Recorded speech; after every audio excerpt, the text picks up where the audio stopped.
एक दफ़ा का जिक्र है, किसी हरे भरे जंगल में एक लोमड़ी रहा करती थी। एक दिन वो लोमड़ी रात से भूखी थी। उसे तलाश के बावजूद खाने के लिए कुछ नहीं मिल रहा था।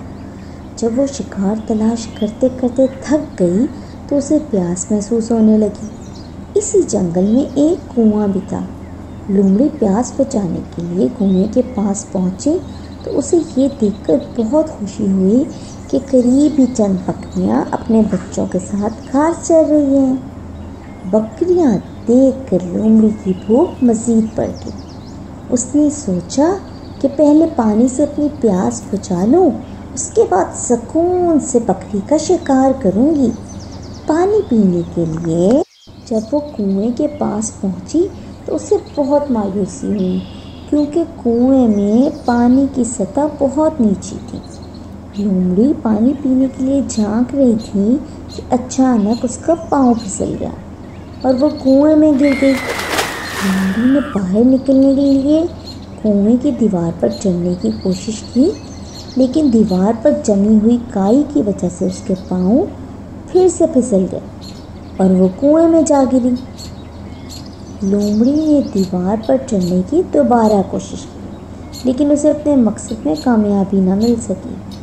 कुछ देर बाद मैदान में चरने वाली एक बकरी भी उसी तरफ आ निकली और लोमड़ी को कुएं के अंदर देखकर हैरत से बोली, तुम यहाँ कुएं में क्या कर रही हो भी लोमड़ी?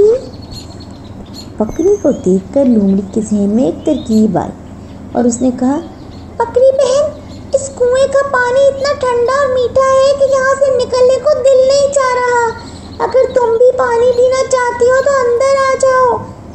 बकरी ने जवाब में कहा, प्यास तो मुझे भी लगी है, मैं भी कुएं में पानी पीने आ जाती हूँ।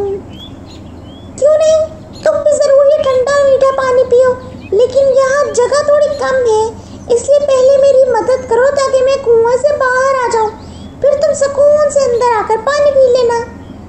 बकरी ने लोमड़ी की बात सुनकर जल्दी से कहा, ठीक है लोमड़ी भी, मैं अभी कुएं के अंदर आती हूँ, फिर तुम मेरे कंधों पर चढ़कर बाहर निकल जाना।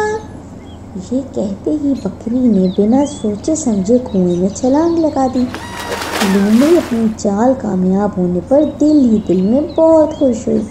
वो बकरी के कंधों पर चढ़कर कुएं से बाहर आ गई और मैदान में मौजूद बाकी बकरियों में से एक का शिकार करके मज़े से खाने लगी।